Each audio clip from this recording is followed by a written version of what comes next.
আসসালামু আলাইকুম। নতুন আরও একটি ভিডিওতে আপনাকে স্বাগতম।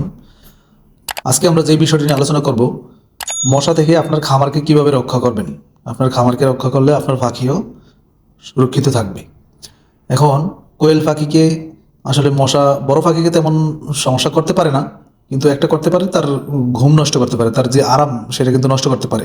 এতে করে আপনার ডিম প্রোটেকশন কমে যেতে পারে, আপনার পাখি ঠিকমতো রেস্ট করতে পারবে না।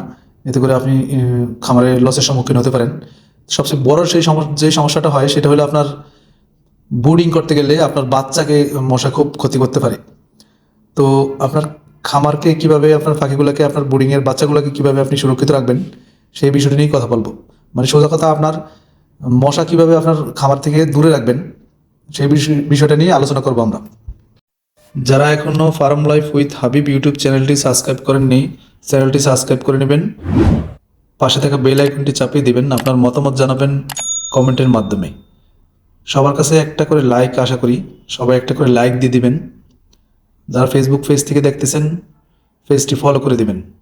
নতুন নতুন ভিডিও পাওয়ার জন্য এটুকু কাজ তো আপনারা করতেই পারেন। বেশি বেশি শেয়ার করে দিবেন, অন্যদের দেখার সুযোগ করে দিবেন। আপনাদের কাছে একটা রিকোয়েস্ট, আপনারা ভিডিওটি টেনে টেনে দেখবেন না। ভিডিওটি টেনে টেনে দেখলে যেটা হয়, আপনারা আমি যেই কথাগুলো বলবো এখানে অনেক কথাই কিন্তু আপনি মিস করে যেতে পারেন। কখন কোন কথাটি আমি বলতেছি সেটা পুরোটা আসলে না শুনলে আপনি তো বুঝবেন না, ঠিক না? তো এই জন্য আপনি পুরো ভিডিওটা দেখুন। ভিডিওটি খুব বেশি তো লম্বা হবে না, মাত্র 6 থেকে 7 মিনিটের ভিডিও। তো এই ভিডিওটি আপনি একটু সুন্দর করে পুরোটা ভিডিও দেখুন, টেনে টেনে দেখবেন না। তো বাজারে অনেক ধরনের মেডিসিন পাওয়া যায়, যাতে করে খুব সহজেই আপনি মশা দূরে রাখতে পারেন। তবে এখানে দুইটি সমস্যা আছে। একটা হলো মেডিসিনে আপনার পাখির ক্ষতি করতে পারে, 2 নম্বরে হলো এই মেডিসিনগুলোর দামও বেশি। এতে করে আপনার অনেক খরচ হয়ে যাবে। তো আমি কিছু ঘরোয়া কিছু সমাধান জিনিস দিয়েই আপনি কিভাবে সমাধান করতে পারেন সেই বিষয়টি নিয়ে আলাপ করব। প্রথমত, আপনি আপনার খামারকে যদি মশারি দিয়ে, বিশেষ করে ম্যাজিক মশারি আছে, ওগুলো দিয়ে যদি আপনি ঢেকে দিতে পারেন সবচেয়ে ভালো হয়। বিশেষ করে সেটা কখন করবেন? দিনে তো মশার আক্রমণ হয় না, রাতের বেলা মশার আক্রমণটা বেশি হয়। তো তখন যদি আপনি বিকালবেলা যদি আপনি মশারিটা নামিয়ে দিতে পারেন, আবার সকালে তুলে দিবেন, তাহলে কিন্তু আপনার মশা থেকে দূরে থাকবে। আর সবচেয়ে বড় কথা, আপনার খামার এবং খামারের চারপাশটা আপনি যদি পরিষ্কার রাখতে পারেন, তাহলে কিন্তু মশা তেমন একটা জন্মাবে না। তারপরে যেটা হয় সেটা হলো, আপনি মেডিসিনের কথা বললাম, মেডিসিন আসলে না ব্যবহার করাটাই ভালো। এখানে যত মেডিসিন আপনি কম ব্যবহার করবেন তত আপনার খরচ কমবে। আর এই মশা মারার মেডিসিনগুলো আসলে খুবই ক্ষতিকর একটা বিষয় হতে পারে। 3 নম্বরে যেই জিনিসটা খুবই কার্যকর সেটা হলো ন্যাপথলিন। এই ন্যাপথলিন কিন্তু আপনি অনেকভাবে ব্যবহার করতে পারেন। আপনি চাইলে এই ন্যাপথলিন গুঁড়ো করে পানির সাথেও আপনি স্প্রে করতে পারেন খামারের চারিদিকে। খামারের ভিতরে না, খামারের চারদিকে আপনি স্প্রে করতে পারেন। এতে করে আপনার মশামাছি জন্মাবে না। আপনি নেত্রলিন আরও কিছুভাবে ব্যবহার করতে পারেন। আপনি চাইলে নেত্রলিন, আপনি আস্তাও নেত্রলিন আপনি একটা বোতলে ঢুকিয়ে, বোতলে যদি কয়েকটা ফুটো করে দেন, কয়েকটা জায়গায় যদি আপনি খামারের ভিতরে রেখে দেন, তাহলে কিন্তু আপনার এইটার যেই একটা গ্রান ছড়াবে, ওই গ্রানের জন্য কিন্তু মশা আসবে না।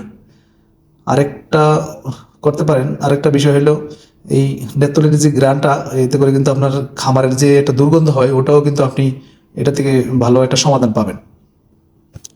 তারপরে আরও কিছু বিষয় আছে, যেটা হলো আমরা অনেকেই তুলসী গাছ চিনি। আমরা যদি খামারের মানে চারপাশে কোথাও কোথাও কয়েকটা জায়গায় যদি আমরা তুলসী গাছ লাগিয়ে দিতে পারি, তুলসী গাছের কিন্তু অনেক গুণাগুণ আছে আমরা জানি। তুলসী গাছ কিন্তু মানে মশা অনেকটাই দূরে রাখে। তুলসী গাছ যদি আপনি মানে খামারের চারপাশে রাখতে পারেন, তাহলে কিন্তু মশা আদর মানে ইয়েটা কম থাকবে, উৎপাতটা কম থাকবে। তারপরে আরও কিছু জিনিস আছে, যেটা হলো নিম গাছ। নিম গাছের পাতা আর কি। এই নিম গাছও আপনি চাইলে খামারের চারপাশে কোথাও কোথাও কয়েকটা লাগিয়ে দিতে পারেন। এই নিম গাছের অনেক গুণাগুণ আছে, এটা কিন্তু মশার জন্য খুব ভালো কাজ করে। আপনি চাইলে নিম গাছের মানে ইয়েও কিন্তু আপনি পাতাটাও আপনি চাইলে খামারের মানে জায়গায় জায়গায় আপনি ঝুলিয়েও দিতে পারেন পাতাটাও খামারের ভিতরে। এতে করে কিন্তু আপনার মশা মাছি এগুলো কিন্তু খামারে খুব বেশি একটা আসবে না।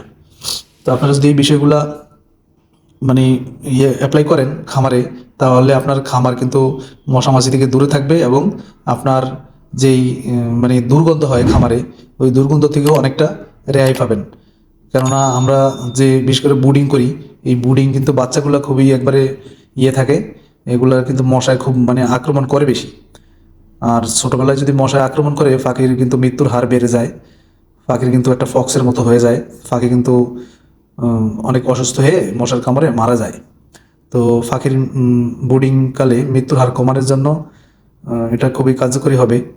কেননা এমনি বোর্ডিংকালে বিভিন্ন কারণে পাখির মৃত্যুর হার অনেকেরই বেশি থাকে। তো আমরা যদি মশাটার থেকে কিছুটা রেহাই পাই, তাহলে আমাদের অনেকটাই কি হবে, মানে অনেকটাই আমাদের সেভ হবে এখানে। তো আমি চাই যে আপনারা এই মেডিসিন সরাসরি বাজার থেকে মেডিসিনগুলো না নিয়ে, আমি যেই বিষয়গুলো বললাম, এই যে মশারি কিংবা আপনার নেত্তলিন কিংবা তুলসী গাছ কিংবা নিম গাছ, মানে এই জিনিসগুলো যদি আপনারা ব্যবহার করেন, তাহলে আপনারা কিন্তু অনেকটাই উপকৃত হবেন। এই জিনিসটা কিন্তু আপনারা যারা খাঁচায় পালন করেন, যারা লিটারে পালন করেন, এই নেত্তলিনটা কিন্তু খুব সহজেই আপনারা ব্যবহার করতে পারবেন। আপনারা ওই বোতলের ইয়ার মধ্যে নিয়ে বিভিন্ন জায়গায় ঝুলিয়েও দিতে পারেন, খামারে একটা কোণে রেখে দিতে পারেন। কারণ ভিতরে থাকবে তো, এটা পাখি কিন্তু খেতে পারবে না, এটা ঠোকরাইতে পারবে না, এটা ভিতরে থাকবে। তো আপনারা চাইলে এটা ব্যবহার করতে পারেন, আশা করি এটা থেকে সুফল পাবেন। তো আপনার খামার সুরক্ষিত রাখেন। আরও যদি কোনো পরামর্শ দরকার হয়, আপনারা চাইলে আমার সাথে যোগাযোগ করতে পারেন। অনেকেই বিভিন্ন কারণে ফোন করেন আমাকে, আমি চেষ্টা করি আপনাদেরকে যতটা সম্ভব সাজেশন দিতে, উপকার করতে। আর যাদের পাখি লাগবে তারা আমার নাম্বারে ফোন দিতে পারেন, পাখি দিতে পারবো ইনশাল্লাহ। অলরেডি আমার ডিম বসানো আছে, মেশিনে দেওয়া আছে অলরেডি, চাইলে কয়েকদিনের মধ্যেই বাচ্চা আসবে ইনশাল্লাহ। তো যাদের পাখি লাগবে তারা অর্ডার করতে পারেন। চাঁদপুর, আমার খামারটা কিন্তু চাঁদপুর সদরে। চাঁদপুর, নোয়াখালী, কুমিল্লা আশেপাশে যাদের আছে তারা খুব সহজেই এসে আমার খামার থেকে পাখি নিয়ে যেতে পারেন। যদি দূর থেকে কেউ মানে অর্ডার করতে চান, আগেই কনফার্ম করে নেন, আপনারা এসে নিয়ে যেতে পারেন। অথবা আপনারা অর্ডার করলে আমি ট্রান্সপোর্টের মাধ্যমে পাঠিয়ে দিতে পারবো, যা আমার জেলা থেকে যেই সব জায়গার সরাসরি বাস আছে ওই সব জায়গায়। আর না হলে কিন্তু ভাই আপনারা এসে নিয়ে যেতে হবে, কারণ আমি আসলে দূরে কোথাও দিয়ে আসার ব্যবস্থা আমার কাছে নাই। তো চাঁদপুরের মধ্যে যদি হয় তাহলে আমি চাইলে আপনাদের জন্য এতটুকু করতে পারি, আমি দিয়ে আসতে পারবো। তো আপনারা চাইলে আমার নাম্বারে যোগাযোগ করবেন যাদের পাখি লাগবে। 1 দিন বয়সী বোর্ডিং কমপ্লিট পাখি, 15 দিন 20 দিন বয়সী পাখি, 30 দিন বয়সী মহিলা পাখি, ডিম পাড়া পাখি, যার যেটা লাগে আপনারা চাইলে অর্ডার করতে পারেন। তো মশা থেকে দূরে রাখুন আপনার খামারকে সুরক্ষিত রাখুন। কোনো মেডিসিন ব্যবহার আশা করি করবেন না, কারণ মেডিসিনে আপনার পয়সাও খরচ হবে বেশি, আবার এদিক দিয়ে আপনার ক্ষতিও করতে পারে। তো আপনারা যতটা সম্ভব প্রাকৃতিক যে জিনিসগুলো থাকে ওগুলো দিয়ে চেষ্টা করবেন, আশা করি সফল হবেন। আর খামারকে পরিষ্কার রাখবেন, বিশেষ করে খামারের আশেপাশটা পরিষ্কার রাখবেন, তাহলে কিন্তু মশা এমনিতেই আপনার জন্মাবে না। তো এই বিষয়গুলো খেয়াল রাখবেন, আপনার পাখিকে সুস্থ রাখুন। সবাই ভালো থাকবেন। আসসালামু আলাইকুম।